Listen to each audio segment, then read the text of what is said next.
The lost wax casting of the American, A Monument to Courage, starts with a silicone mold being made over the original clay of the final prototype of the sculpture.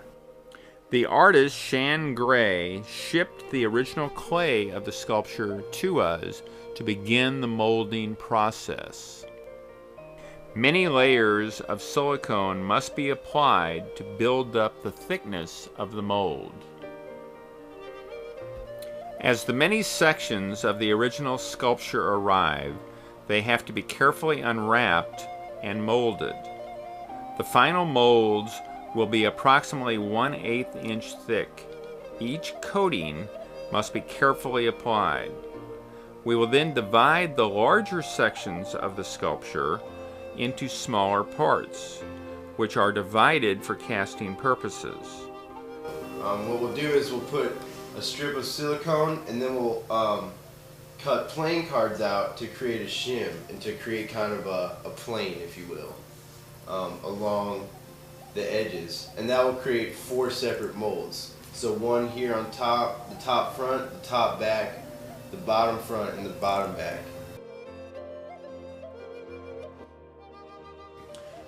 Once we finish the silicone that is completed over the entire Indian and in all the pieces of the Indian, for instance the eagle, the arm, are both molded separately.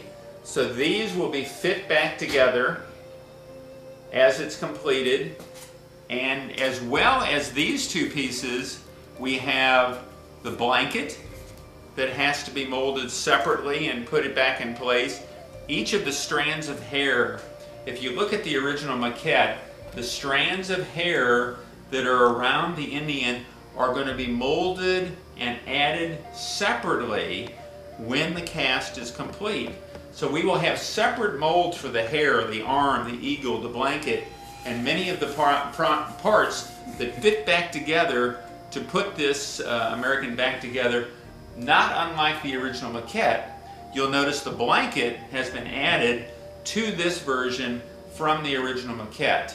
So the blanket will be added to each of the casts from here on out.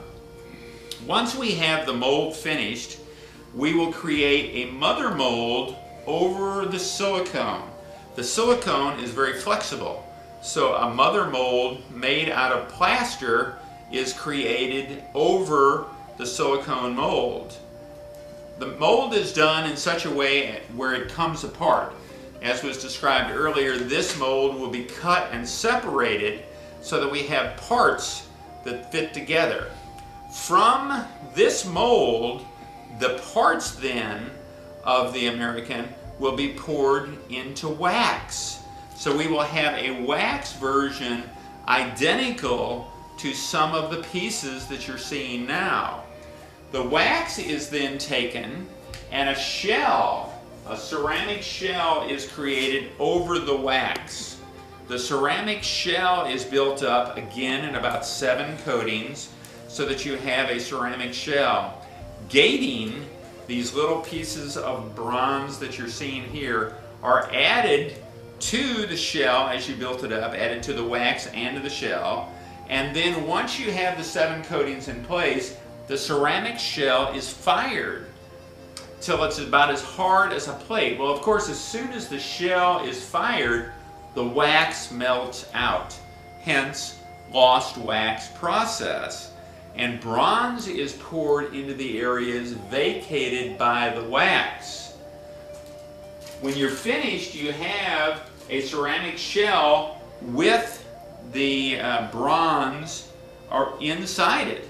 So the ceramic shell is then broken away and cleaned up so that you end up with a bronze that has all the ceramic shell removed. These are the eagles, and of course these are the eagles from the original maquette, smaller than the eagle we'll be doing on this, but the process is identical. This will be cast just like that, gatings will be added, and these gates all have to be cut away. And then every place where a gate was, that has to be chased out so that the eagle is perfect. So artists work on all this process to remove the eagle from the gating and then weld it back in place to the American. All these pieces have to be welded back together. So we're going to end up with this 30 or 40 pieces welded back on the American, chased out, and then the coloring is added, the patina. All the patinization has to be done under the instruction of the artist. Shan Gray has determined the coloring that he would like on this final version. The coloring of the 3.5 foot will be a little different than the coloring on the original maquette. And Shan is working now on the contrast that he wants between light and dark for the hair and the eagle and the body of the Indian. The Indian on the 3.5 foot and all the larger versions will be mounted on a walnut base. There will be a large wood base rather than the marble that we used on the original maquette for the final version. We will end up with this beautiful version of the American, and as we build up from the 3.5 foot to the 6 foot to the 12 foot, 18 foot, and into the 217 foot version for the final American cast. Okay, this is the raw cast back from casting, and so far we have joined the upper torso with the legs and that weld. But just to give you an idea of all the pieces involved in putting this back together, we have the braid will have to be welded on, the hand and the blanket that will go over the arm and down will have to be welded on, and then all these places where the gating was must be chased out and made to look totally natural. The arm, of course, will be welded back on here with the eagle mounted on the arm, and the eagle is still quite heavy. The eagle is cast solid, so there's a lot of weight in the eagle itself. This must weigh 8 to 9 pounds, I would guess.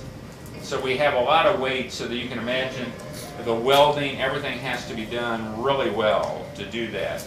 Then we have the hair, and just to give you an idea of the complexity of this, this is all pieces of hair that must be welded in place. So there's probably, what, 8 pieces of hair that has to be welded on as we complete the rough casting of this piece. Then all the chasing has to be done, and then the patinization has to be done to give it the proper color, polishing of certain areas, highlighting certain points of the American, and then of course mounted on a wood base for completion.